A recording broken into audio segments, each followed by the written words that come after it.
Agile 9 to 5. What a way to get the work done.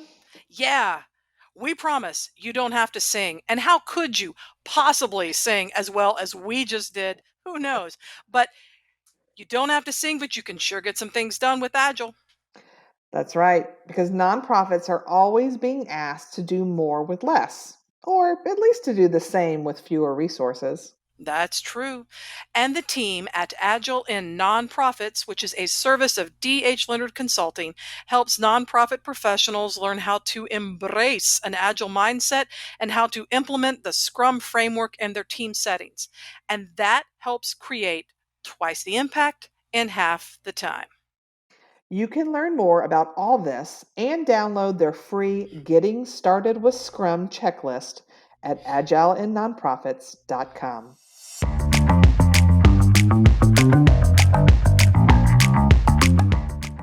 Well, hello there. I'm Kimberly Hayes de Muga. And I'm Amanda Day. And you are listening to the Fundraising Heyday podcast. That's right. We're here to help you make sense of the complex world of grant writing and fundraising, including how to raise money and win grants, right? But also we want to tackle the issues behind sort of the why things are the way they are and how can we affect better change in the world of philanthropy. Yep, and new episodes drop every other week on Thursdays, and they tend to include cheesy sound effects and songs because that's how we roll. You have been warned. This podcast is brought to you by our Season 6 sponsor, D.H. Leonard Consulting and Grant Writing Services.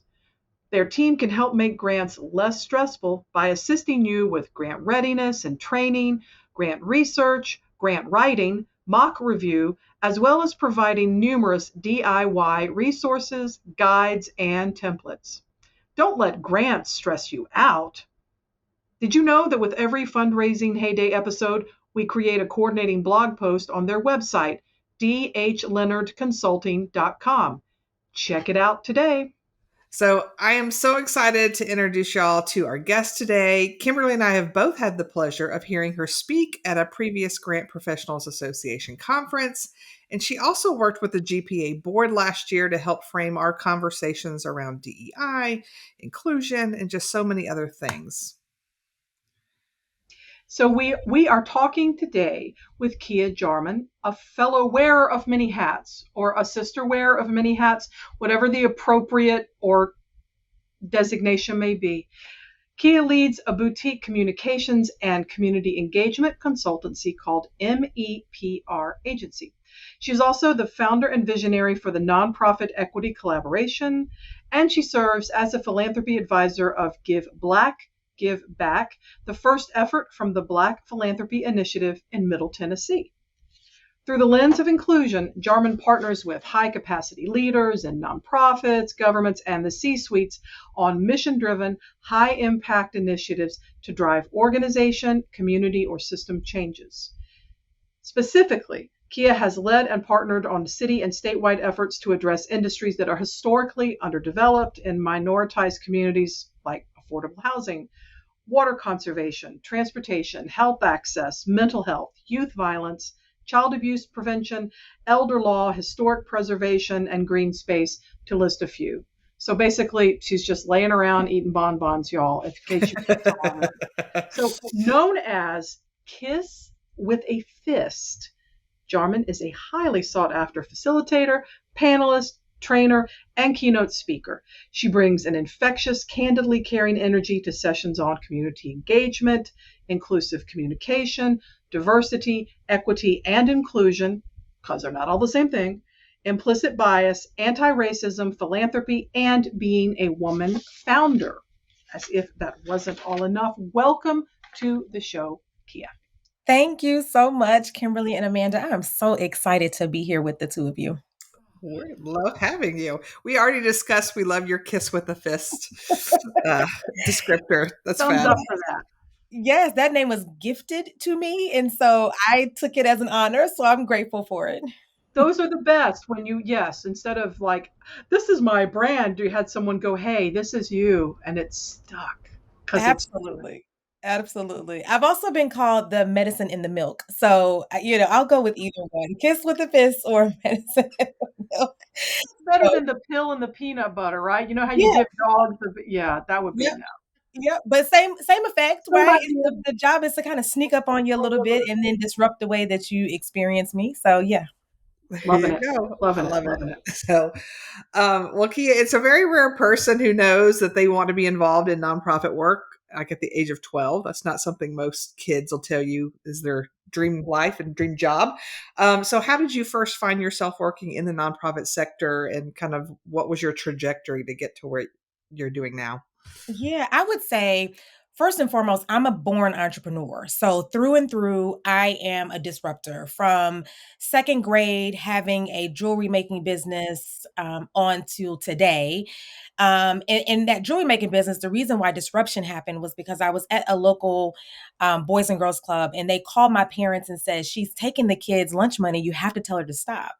And so it was in that moment that I learned, this might be lucrative. I might need to keep doing it. You just can't get caught, right? And so I kind of learned disruption very early.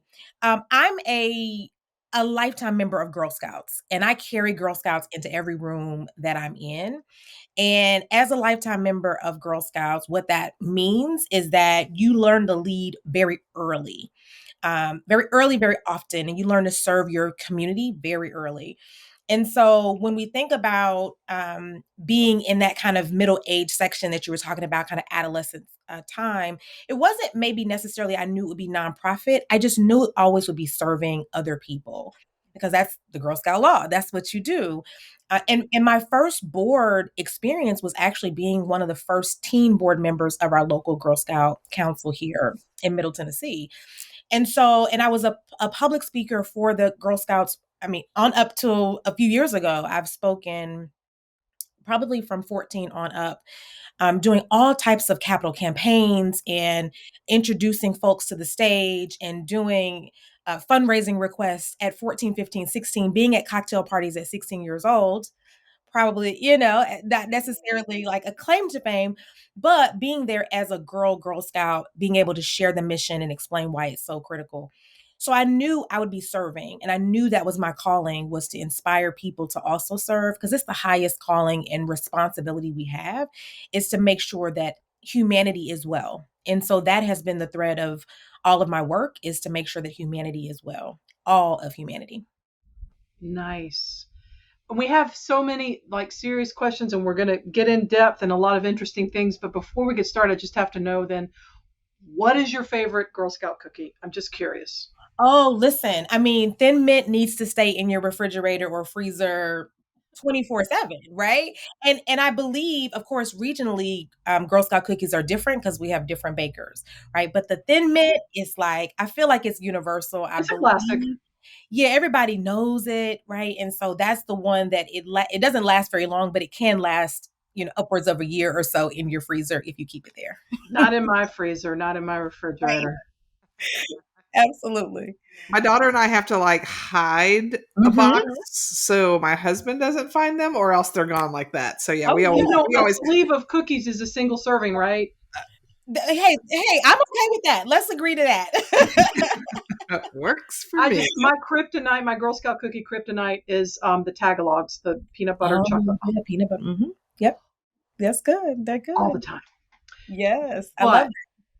so anyway, just had to share. And if anybody thinks that Thin Mints and Tagalogs are terrible, just come at me on our social media, because that's my line in the sand. That's Yep, my hill. yep, yep. So getting back to the wonderful, important work that you do, on your website it says that you work at the intersections of community, culture, crisis, and communication, guiding leaders, organizations, and systems on a pathway of improvement. So that's a direct quote there. Can you talk us through how all those things best come together to create a better community? Yeah. So when you talk about community, we have to think about what the core elements of a community are. It is the ability to communicate with each other. It is the ability to have conflict with each other in a way that, because conflict is actually not necessarily a negative. We have turned it into a negative, but it really is the way in which change happens. There has to be some type of dissension in some way so that we can have different differing perspectives. And then you think about culture. So I'm always mindful of the cultural experiences that people have. Those are learned or lived experiences. That is the variety of backgrounds they come in. So, how do I use all that to make sure that I'm mindful? I'm always filtering processes, strategic plans, philanthropic work through those lenses. What's the conflict here, right? The conflict is, as an example, with Black philanthropy, which is a lot of the work that I do, that Black individuals are not givers, that we're only recipients. And so that's a conflict for me because I know the data reflects $11 billion of annual giving at three-fourths of households, right? So now we got to communicate why culturally we believe that to be true, right? And that's how we get deeper into understanding white supremacy culture, or understanding biases, or understanding how a prejudice we could be. That's how we get deeper. And so my job is just really to bring all that to the surface and then begin figuring out how do we want to address it, right? So how do we want to communicate about the conflict that's happening using those cultural tools that we have? So I know that that's all the jargony words that we can have, but what ultimately for me is what I mentioned before: how to be better humans with each other. How do we have experience with each other that, though we are very different, and that is beautiful, and that's the reason why we are the society that we are, is because we're different. How do we then come together to have conversation around those differences, valuing each person at their very different point? That to me is the most important part of all the work that I do. Well said. Well said. And I love the idea that, I mean, it's true. I'm just having a duh moment for anyone who is not watching our YouTube videos. I'm going, oh, like Scooby Doo or something. But reframing conflict, it is necessary. I mean, it is how things change, and conflict doesn't mean that something's wrong. It means maybe something's getting ready to be better or right, depending on how you want it to think of that. So, Absolutely. I mean, we cannot survive in a homogenous world, right? It seems like it would be great that we're all thinking the same way. However, at what point do we figure out a different perspective? So, as an example, when we think about boards, I work a lot with nonprofit boards. I often tell the board, make sure you have an odd number, right? We want 11, we want 13, we want 7. Why? Because we need there to be someone to break the potential tie. And so that is just a quick example of how we make sure that that conflict is always available to us, or that different perspective is always available to us. It's my superpower, being able to bring perspectives into a room that people are not thinking about. Again, based on a lot of experiences, really that are cultural, right? That my background, whether it be like my lived or my learned experience, I bring that into every room. And sometimes it's in conflict, and sometimes it's in care, or sometimes it's in, conversation. All the C's. Sometimes it's in all those. Well, and I don't even know if conflict's the right word, but like the older I get, the more I realize I need to be around people who have conflicting opinions and beliefs and ideas and all the things that I do, because it doesn't mean I always agree with everything, but I found myself reshaping some of the things that I've long held true because I've not lived those experiences. And so even though I'm like, I didn't think that way, but okay, Mhm. that I need to rethink how I think that because of you've got more firsthand experience or you've got that. So um, it's true. I love bringing together that idea of conflict is not a bad thing because it Mm-mm. really, it's just, it's differences, right? It doesn't Mhm. have to Mhm. be a bad thing. Yeah, I mean, reframing, and you all remember this, the two of you from the GPA conference, but one of the things I bring into a lot of my work is guiding questions. So I used to be a heavy solutionist, right? Organizations could contact me and I could solve the problem. And I know many folks like that, particularly leaning into kind of gender, many women who are like that, right? Very smart about finding problems, going in and solving. The issue or the challenge with that is that if I don't give you all the parameters, you don't know how to solve for X when I leave and I've only given you Y and Z, right? So I had to begin the process of giving people guiding questions. And so a guiding question I'm always bringing forward is, am I willing to learn something new, or am I willing to know that what I've learned isn't true? right? Those kind of questions around how we foundationally learn information. Are we willing to have a different perspective?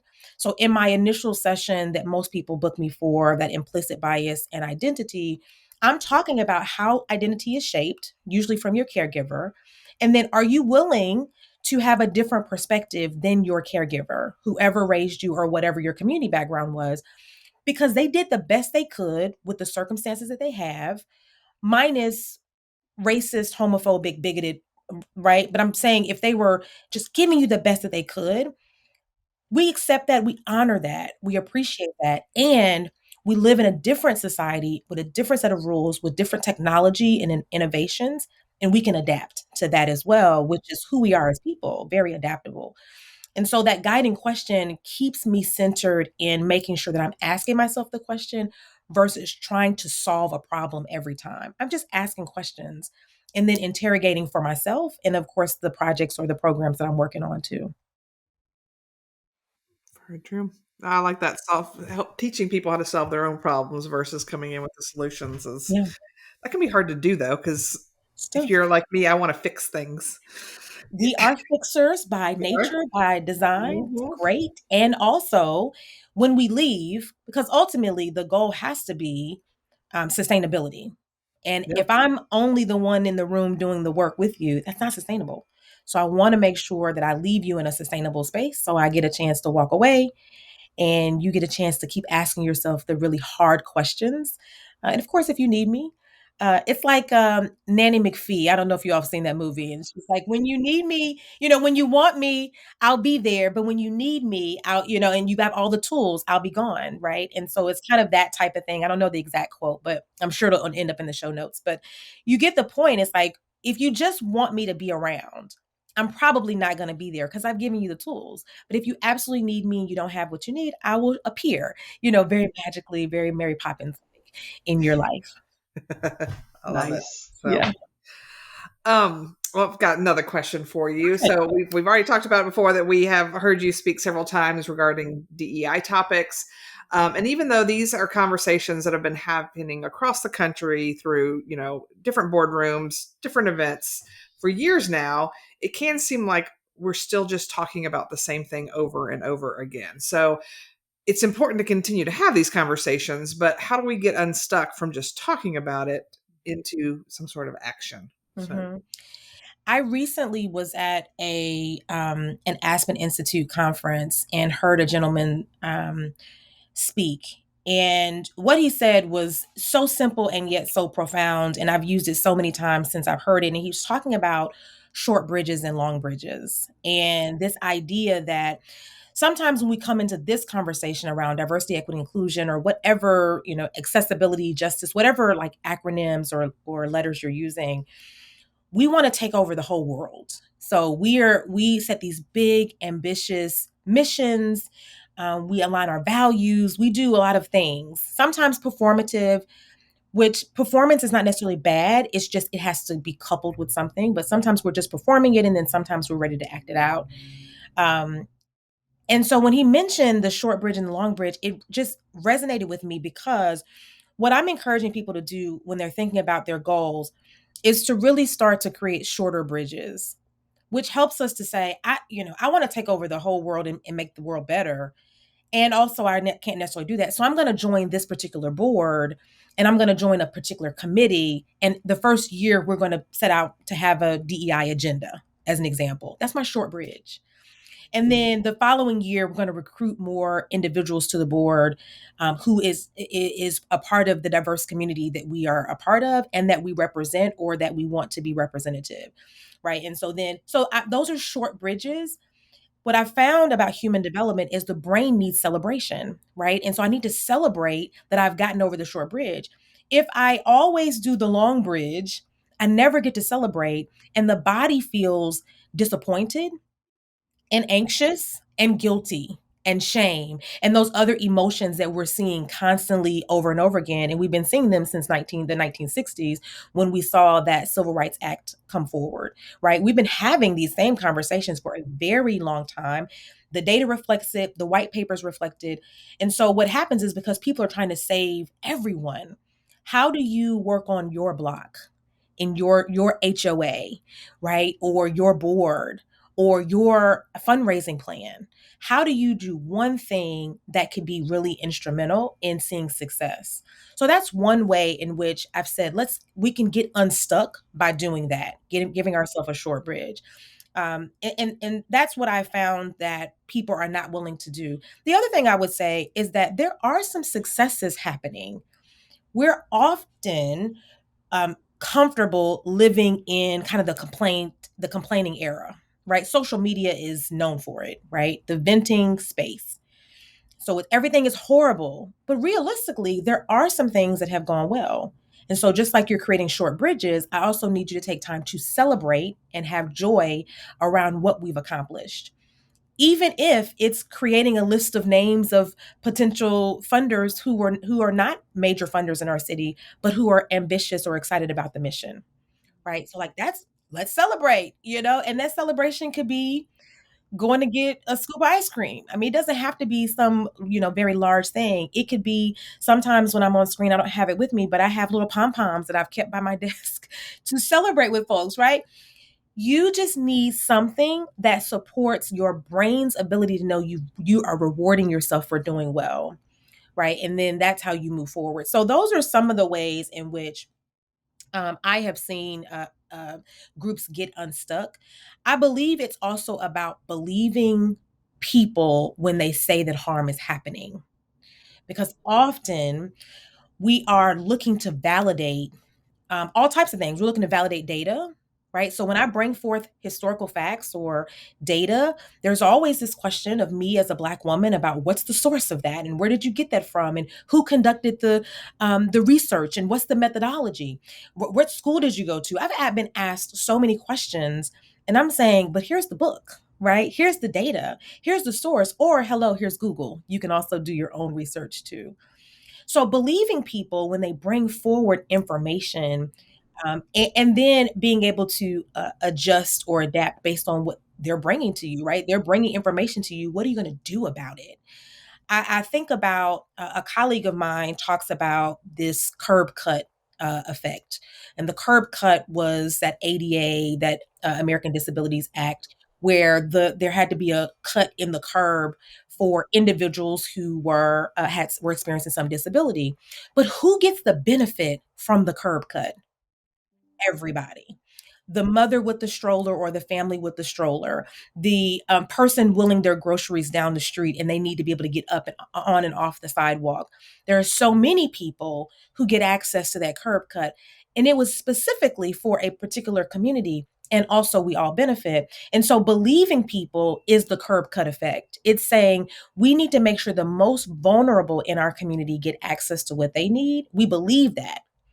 And we're going to make sure that we do that. And then everyone gets the benefit, right? That's what believing people really can do. Again, that's another short bridge. Like, believing someone is not difficult. We believe people all the time. We believe all types of things. You can turn the news on and you believe exactly what the newscaster tells you without question. And so, why is it when someone else comes, whether it's a young Black child who tells you they've been harmed, whether it's a Black male who tells you that they've been harmed, why do we not believe that? And so it's important that we check ourselves. And that's where those guiding questions come in, right? Am I willing to learn something new? So, am I willing to learn something new in this situation? Am I willing to believe people at face value where they are? Absolutely. Until you prove otherwise, I believe you. So, those are just some of the ways we can get unstuck. A lot to unpack right there. There's a cadre of ways, but those are a couple of things. Short bridges, which also leads us to how we believe people, so we can get to the bridge. We can't even get to the bridge sometimes because we're just not in believability with people. We don't believe their stories. We don't believe their truth, their honor. Or for a lot of people, they don't even understand that it's a problem because they don't see themselves affected by that problem. I'm Sure. speaking specifically about being in room where all white people are board members, and it's like, well, why do we need to even keep talking about this? This is not a problem. Everyone knows that I'm not a racist. I've had people say that, and why do we have to even say? And it's that sort of, if you're not even aware that that's going on, that's where those guided questions can come in, or even looking at the data. Mhm. I've going into and talking to colleagues who maybe are not even seeing that issue. I'm like bringing, I'm like, well, let's start in 1619, or let's go here, or redlining, let's talk about that. And it's or even those conversations with family members. So it's I think I'll reframe it. I think as a white person talking to other white people, it's like, yeah, I need to bring the data and talk about it, because just simply asking people to be better humans sometimes is the thing that should happen and should work. Yeah. But sometimes you have to go, here are these things, here are Mhm. these studies, here are these health outcomes. Mhm, mhm. So yeah. Yeah, I mean, again, it goes back to believability, because even with data, based on who's presenting it, right? So I constantly am encouraging people to read and explore Black and Indigenous writers and authors and speakers, as well as women, because those are often individuals who don't have access to come to market, right? White men usually have the wealth and also the fastidiousness, if you will, to get to market. They can take their things to be on the bookshelves before anyone else. And so reading those things, but you have to believe. So this is why I do the internal interrogation first, because it's hard to understand systemic work if you don't understand your own internal struggle and how um, transference has happened, right? And so when we're talking about, if you have a great great grandparent who was going to lynchings on Sundays and dressing up in their Sunday best, that transfers to you. One, the data reflects that, right? If you study epigenetics, you understand that. And in the particular study that I reference, it's often around Holocaust survivors' children and how they have a high propensity for stress because they may be murdered. They may be starved. I mean, just atrocious things. So, what do you think descendants of indigenous communities experience, or descendants of enslavement? What do you think is happening to the genetic code? But what is also happening to white individuals whose family were a part of running down and lynching people? And so I'm not saying everyone is responsible for that. What I am saying, particularly if you live anywhere in the US, but particularly in the South, you got to interrogate that for yourself and have a process. What we're unwilling to do usually is have a ritual around forgiveness and grace. That's the reason why we don't want to address this. These are hard topics when you're thinking about your background, because these people raised you, right? This is your family. They raised you. And so you feel like I should honor who they are. I'm not asking you to dishonor who they are. What I'm asking you is, can you also honor that what they did was atrocious? Can you honor? Two truths can exist. We live in America like this. We don't have to just have one way. And so I'm constantly there with people, trying to get them to interrogate their own understanding of self. And if you study things like meaning making, so how we make meaning of the world, most of us are not as clear about how the world comes to be. So then, of course, it's hard to understand that if water is bad in your community, it's also impacting lots of other people who are marginalized and vulnerable in 10 times more way. It's hard for you to understand that if you don't understand how the world has come to be, and particularly the world that we live in, which is the United States. So I start really with kind of individual interrogation. And if you think about cultural humility, that's the first place you start. Is, am I willing to self-critique? Am I willing to be wrong? I'm willing to be wrong, and I don't like it, but I have to train myself to know that I can't be right all the time. I mean, yes, we're three geniuses on the phone. We're not always right, right? Like, we're three great people. We just can't always be right. It's just not even realistic. So, what am I willing to be wrong? And am I willing to, of course, also be in community with people who allow me to be wrong, tell me that I'm wrong, and then be graceful with me as I come out of being wrong, right? That's what you need. Particularly all communities. And I create those safe spaces for Black and Brown folks, but white folks need that safe space too, to get it really wrong and not get it wrong with me, because that's harmful, but get it wrong in your own space and have those, what I call, ignorant conversations with each other, and say stuff that you wouldn't say in public, so that you can be told not appropriate. and here's what's better, right? And here's how we strengthen our community. But you need those safe spaces to do that in, with each other. I strongly recognize that that has to happen, and really, and so when we get back to the question about how do we get unstuck, that's one way. Get really uncomfortable get really, uncomfortable with sitting with folks who are your people and just saying, like, that's just not right to say that, or can I give you a different perspective, or are you willing to hear, a different lens on this?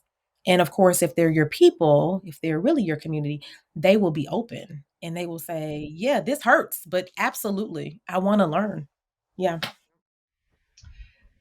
So, sort of shifting into maybe something a little more specific. I know we've been talking about all kinds of things that I think are so important to talk about, Yeah. but I also would love to hear specifically more around the Black Philanthropy Initiative, Yes. how that works, and to offer listeners who might be like, I'm a grant writer. This is all really abstract and scary, and I got too many deadlines. But offering, here's some concrete, here's some shorter bridges. I'm imagining that you might have built with the Black Philanthropy Initiative. So I would just love to hear more about it.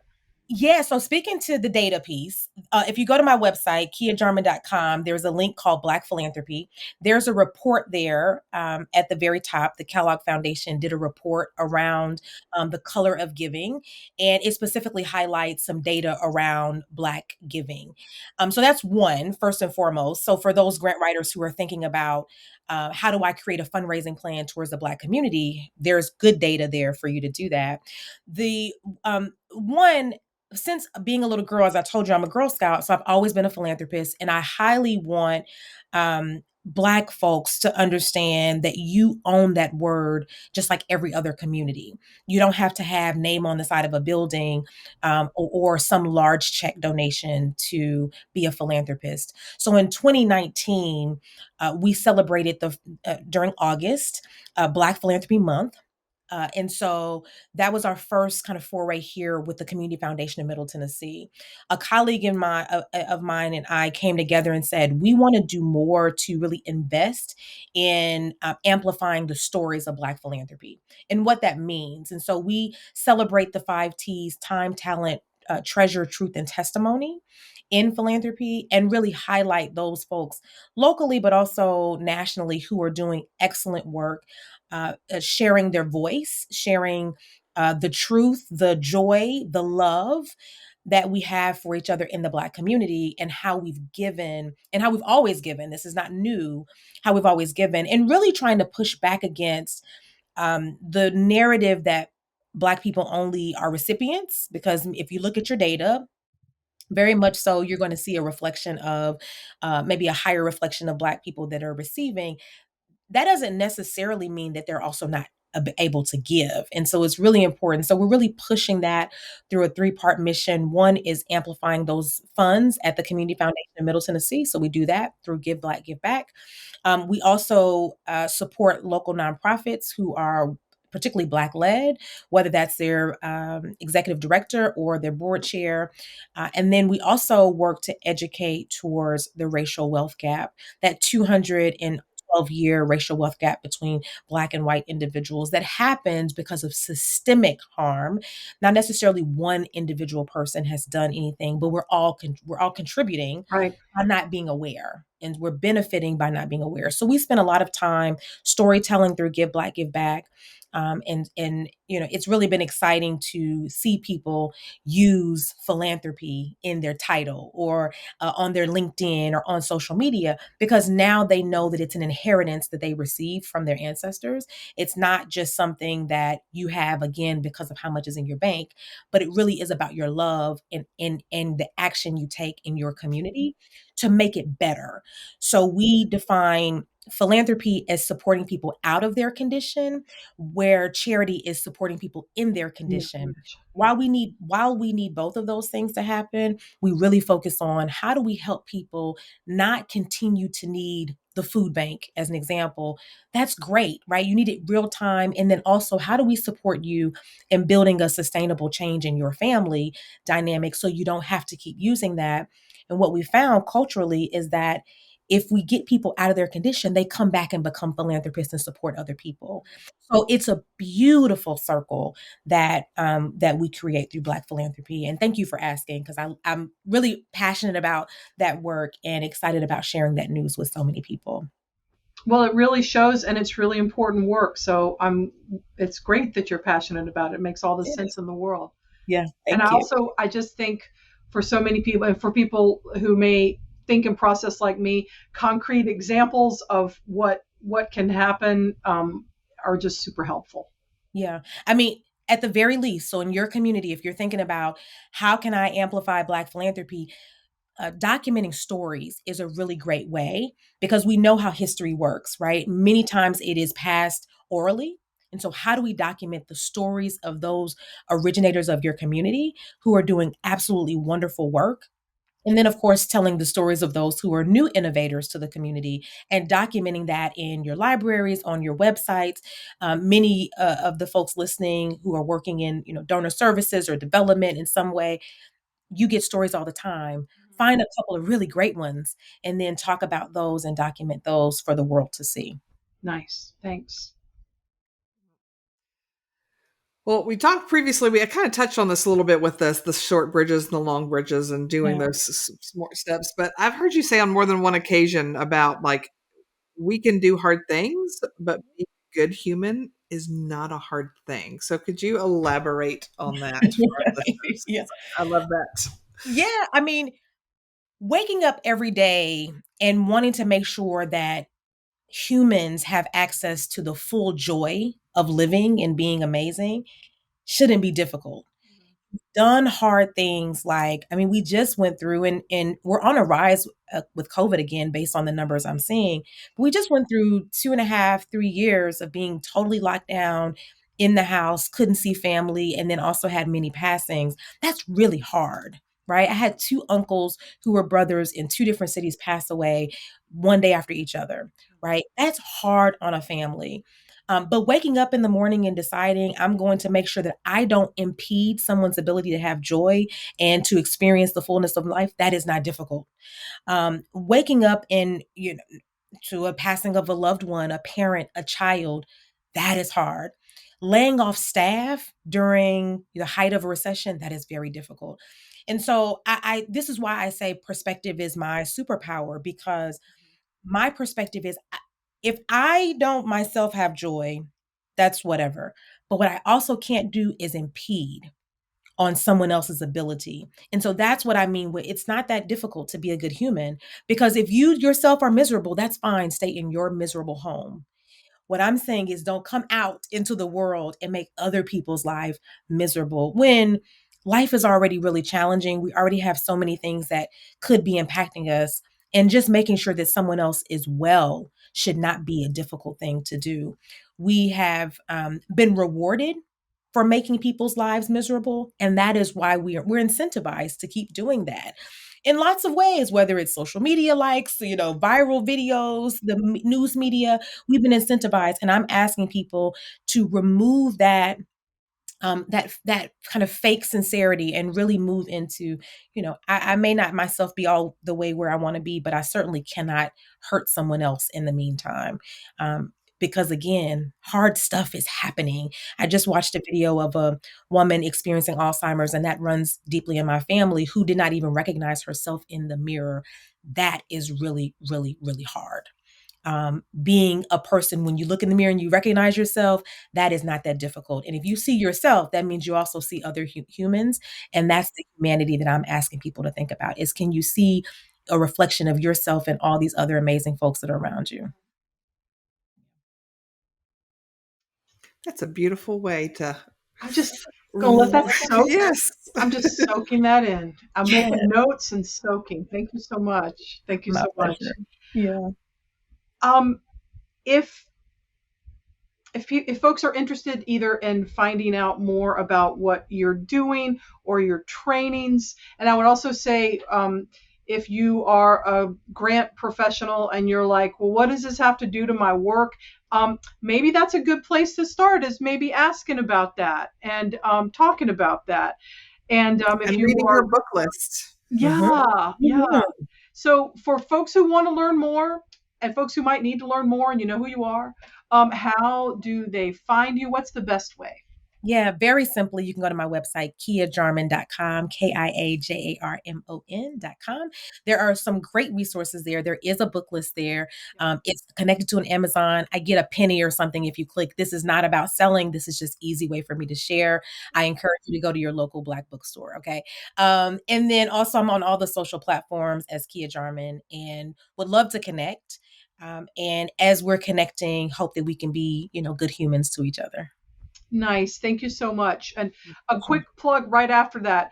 If you are a white person going, well, I don't know what to do. I don't know. I would say, why don't you go and download the book list?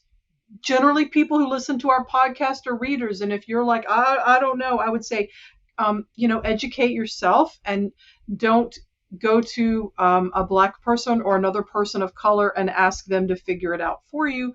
There's all sorts of things, and we've got a setup where you can go, or Kia has the setup, we're just talking about it, where Kia has the setup where you can go and educate yourself. And so why not do that? Thank you for that, Kimberly. I appreciate that little. Yeah. Well, thanks for joining our show. I always love talking with you and listening to you because it's, like you said, it's a big thing. But sometimes when people talk about it, it just seems so big and a behemoth of a thing. It's like, what role do I even play in this, and how do I even? But you give me hope and advice for, like, these are the steps, these are the things that if we all can do just these little things, it builds up to something big. So thank you for giving me joy in that regard. Yes, my pleasure. Thank you for having me. Oh, thank you. Thank you. And we just look forward to hearing more great things about the Black Philanthropy Initiative and hope that it spreads to Georgia and beyond. We are so glad that you chose to listen to the Fundraising Heyday podcast. It means a lot. The emails, the calls, the just everything around it, the likes and subscribes, it just keeps us going, and it gives us that good feeling that we're doing something that we love that also reaches out in the community. So thanks, whether today is your first experience with the fundraising podcast or you've been with Fundraising Heyday since the very beginning.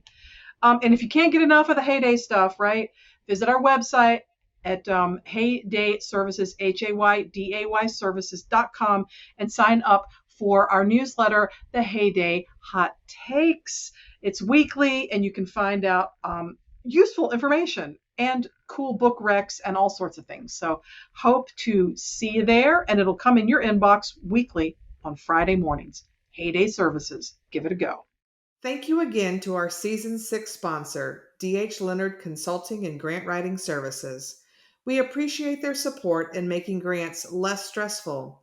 Visit their website, dhleonardconsulting.com, to download their latest resources today. We're so honored you chose to spend time with us today. Be sure to join us again in 2 weeks.